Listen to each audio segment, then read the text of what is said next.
Hi ಎಲ್ಲರಿಗೂ ನಮಸ್ಕಾರ.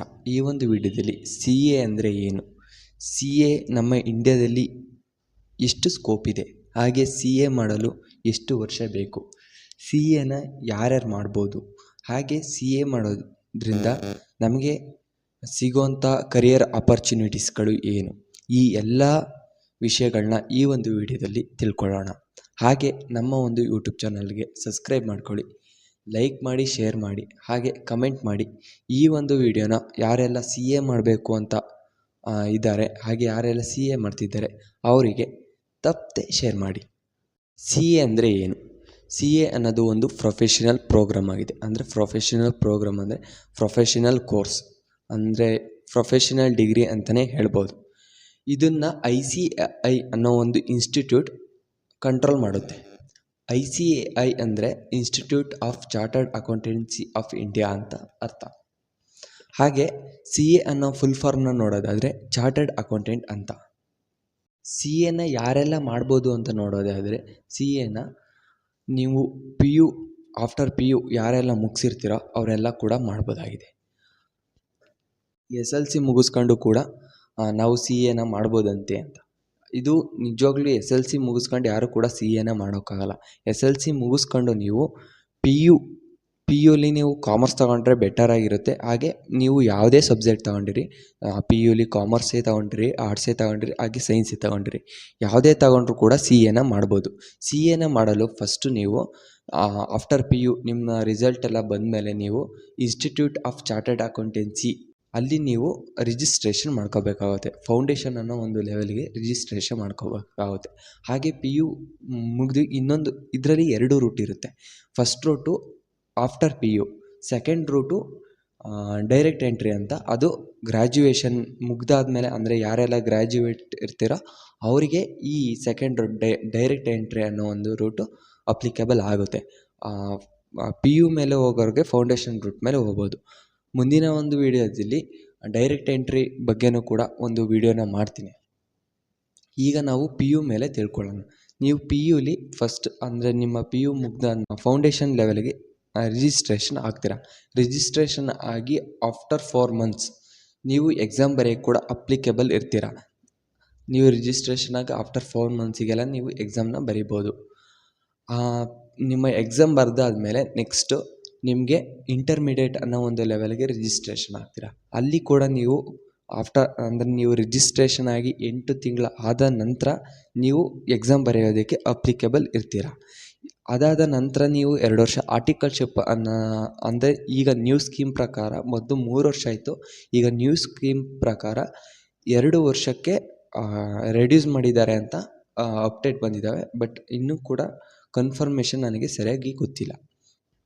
ಹಾಗೆ 2 ವರ್ಷ ಆರ್ಟಿಕಲ್ಶಿಪ್ ಮುಗಿದ ನಂತರ ನೀವು ಆರ್ಟಿಕಲ್ಶಿಪ್ಪಲ್ಲಿ ಇದ್ದ ಹಾಗೆ ನೀವು ಫೈನಲ್ಗೆ ನೀವು ರಿಜಿಸ್ಟ್ರೇಷನ್ ಮಾಡ್ಕೋಬೋದು.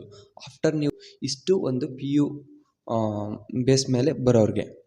ಹಾಗೆ ಸಿ ಎ ಮಾಡೋದ್ರಿಂದ ನಮ್ಮ ಇಂಡಿಯಾದಲ್ಲಿ ಹಾಗೆ ಅಬ್ರಾಡ್ನಲ್ಲಿ ತುಂಬಾ ಕರಿಯರ್ ಆಪರ್ಚುನಿಟೀಸ್ಗಳಿದ್ದಾವೆ. ನಿಮಗೆ ಒಂದು ಕಾರ್ಪೊರೇಟ್ ಸೆಕ್ಟರ್ಗೆ ಹೋಗ್ಬಿಟ್ರೆ ಸಿ ಎ ಅನ್ನೋರು ಎಷ್ಟು ಇಂಪಾರ್ಟೆಂಟ್ ಇದೆ ನಮ್ಮ ದೇಶಕ್ಕೆ ಅನ್ನೋದು ತುಂಬ ಡೀಟೇಲಾಗಿ ಗೊತ್ತಾಗುತ್ತೆ. ನೀವೆಲ್ಲ ಯಾರು ಅಂದರೆ ಕೆಲವೊಬ್ಬರಿಗೆ ಗೊತ್ತಿರಲ್ಲ ಸಿ ಎ ಅನ್ನೋದು ಎಷ್ಟು ನಮ್ಮ ದೇಶದಲ್ಲಿ ವ್ಯಾಲ್ಯೂ ಇದೆ, ಸ್ಕೋಪ್ ಇದೆ ಅಂತ. ಇದಕ್ಕೆ ತುಂಬಾ ಸ್ಕೋಪ್ ಇದೆ, ಇದಕ್ಕೆ ಯೂಜ್ ಸ್ಕೋಪ್ ಇದೆ. ನಮ್ಮ ಕಾರ್ಪೊರೇಟ್ ಸೆಕ್ಟರ್ಗಳಲ್ಲಿ ತುಂಬಾ ನಮ್ಮ ಸಿ ಎಸ್ಗೆ ತುಂಬಾ ಬೇಡಿಕೆ ಇದೆ. ಈಗಿನ ಒಂದು ಕಂಪ್ನೀಲಿ ಮಿನಿಮಮ್ ಒಬ್ಬರಾದರೂ ಸಿ ಎ ಇರಲೇಬೇಕು. ಬಟ್ ನಮ್ಮ ಇಂಡಿಯಾದಲ್ಲಿ ಅರೌಂಡ್ 75,000 ಪ್ಲಸ್ ಸಿ ಎಸ್ ಇದ್ದಾರೆ ಅಷ್ಟೇ. ಅಂದರೆ 75,000 ಪ್ಲಸ್ ಸಿ ಎ ಮೆಂಬರ್ ಆಗಿರೋರು ಇದ್ದಾರೆ, ಅಂದರೆ ಪಾಸ್ಔಟ್ ಆಗಿರೋರು. ಇನ್ನು ಅರೌಂಡ್ ನಮ್ಮ ದೇಶದಲ್ಲಿ ಕಂಪ್ನಿಗಳನ್ನ ತಗೊಂಡು ನೋಡಿದರೆ ಹೆಚ್ಚು ಕಮ್ಮಿ ಅಂದರೂ 2 ಲಕ್ಷನ ಇಷ್ಟು ಚಿಲ್ಲರೆ ಇದೆ ಕಂಪ್ನಿಗಳು. ಎಲ್ಲ ಕಂಪ್ನಿನೂ OPC ಆಗಲಿ ಅಥವಾ ಪ್ರೈವೇಟ್ ಕಂಪ್ನಿನೇ ಆಗಿರಲಿ, ಲಿಮಿಟೆಡ್ ಕಂಪ್ನಿಗಳೇ ಆಗಿರಲಿ, ಸ್ಮಾಲ್ ಕಂಪ್ನಿಗಳೇ ಆಗಿರಲಿ, ಎಲ್ಲ ಕಂಪ್ನಿಗಳು ಸೇರಿ 2 ಲಕ್ಷ ಚಿಲ್ಲರೆನೇನೋ ಕಂಪ್ನಿಗಳಿದ್ದಾವೆ. ಬಟ್ ಅಷ್ಟು ಎಲ್ಲ ಕಂಪ್ನಿಗಳಿಗೂ 75,000 ಸಿ ಎ ಕಡಿಮೆನೇ. ಅದಕ್ಕೋಸ್ಕರ ನಮ್ಮ ಒಂದು ಇನ್ಸ್ಟಿಟ್ಯೂಟ್ ಈಗ ಪಾಸಿಂಗ್ ಪರ್ಸೆಂಟೇಜ್ ಅನ್ನೋದನ್ನ ಮೊದಲು 10% 9% ಇದ್ದಿದ್ದನ್ನ ಈಗ 15%ವರೆಗೂ ಏರಿಕೆ ಮಾಡ್ತಾ ಇದೆ. ಅದರಿಂದ ನಾನು ಹೇಳ್ತೇನೆ, ಇದು ಪಾಸಿಂಗ್ ಪರ್ಸೆಂಟೇಜ್ ಅನ್ನೋದು ಒಂದು ಸ್ವಲ್ಪ ಹೈಕ್ ಮಾಡ್ತಾ ಇರೋದ್ರಿಂದ, ಹಾಗೆಯೇ ನೀವು ಕೂಡ ಒಂದು ಎಫರ್ಟ್ನ ಹಾಕಿದರೆ ಖಂಡಿತವಾಗ್ಲೂ ಇದರಲ್ಲಿ ನಾನು 100% ಹೇಳ್ತೇನೆ, ಕ್ಲಿಯರ್ ಮಾಡ್ಕೋಬೋದು ನೀವು. ಅದು ನೀವು ಸಿಂಗಲ್ ಗ್ರೂಪಾದ್ರು ತಗೊಂಡು ಬರ್ಕೊಳ್ಳಿ, ಡಬಲ್ ಅಂದರೆ ಬೋತ್ ಗ್ರೂಪ್ನಾರು ತಗೊಂಬರ್ಕೊಳ್ಳಿ, ಅದು ಅಲ್ಲ ಇಂಪಾರ್ಟೆಂಟ್. ನೀವು CAನ ಕಂಪ್ಲೀಟ್ ಮಾಡೋದು ತುಂಬಾ ಇಂಪಾರ್ಟೆಂಟ್ ಆಗಿದೆ. ಹಾಗೆಯೇ ಹಾರ್ಡ್ ವರ್ಕ್ ಇಲ್ಲ ನನ್ನ ಹತ್ರ, ನನಗೆ ಒಂದು ಸ್ವಲ್ಪ ಲೇಝಿ ಜಾಸ್ತಿ ಅಂದರೆ ದಯವಿಟ್ಟು ಬರೋಕ್ಕೆ ಹೋಗಬೇಡಿ. ನಾನು ಹೇಳ್ತೀನಿ, ಸುಮ್ಮನೆ ನಿಮ್ಮ ಒಂದು ಟೈಮ್ನ ವೇಸ್ಟ್ ಮಾಡ್ಕೊಳ್ಳೋಕ್ಕಿಂತ ಅದನ್ನೇ ಬೇರೆ ಕಡೆ ನೀವು ಅಂದರೆ ಬೇರೆ ಸ್ಕಿಲ್ಸ್ನ ನೀವು ಕಲಿಯೋದು ಅದ್ರ ಕಡೆ ಇದು ಮಾಡಿದರೆ ನೀವು ಕೂಡ ಒಂದು ಲೈಫ್ನಲ್ಲಿ ಸಕ್ಸಸ್ ಆಗ್ಬೋದಾಗುತ್ತೆ. ಹಾಗೆಯೇ CA ಕೋರ್ಸ್ ಮಾಡಾದಮೇಲೆ ನಮ್ಮ ಜಾಬ್ಸ್ಗಳು ಏನು? ನಿಮ್ಮ ಜಾಬ್ಸ್ಗಳು ಒಂದು ಕಾರ್ಪೊರೇಟ್ ಸೆಕ್ಟರ್ನಲ್ಲಿ ಇರುತ್ತೆ. ಹಾಗೆ ನೀವು ಕೂಡ ಓನ್ ಪ್ರಾಕ್ಟೀಸಸ್ನಾದ್ರು ಇಟ್ಕೊಬೋದು. ಕಾರ್ಪೊರೇಟ್ ಸೆಕ್ಟರ್ನಲ್ಲಿ ನಿಮ್ಮನ್ನ ಅಕೌಂಟೆಂಟ್ಸ್ಗಳಾದ್ರು ತಗೋಬೋದು, ಅಥವಾ ಆಡಿಟರ್ಸ್ ಆದರೂ ತಗೊಳ್ತಾರೆ, ಅಥವಾ ಕೆಲವೊಂದು ಕಂಪ್ನಿಗಳಲ್ಲಿ ನಿಮ್ಮ ಬಿಸ್ನೆಸ್ ಕನ್ಸಲ್ಟೆನ್ಸ್ ಆಗಿ ಕೂಡ ಅಕ್ವೈರ್ ಮಾಡ್ಕೊಳ್ತಾರೆ. ಹಾಗೆ ಇನ್ನೊಂದು ಕಂಪ್ನಿಗಳಲ್ಲಿ ಕೂಡ ನಿಮ್ಮನ್ನ ಏನು ಒಂದು ಅಸಿಸ್ಟೆಂಟ್ ಮ್ಯಾನೇಜರ್ ಪೋಸ್ಟ್ಗಳು ಕೂಡ ಕೊಡ್ತಾರೆ.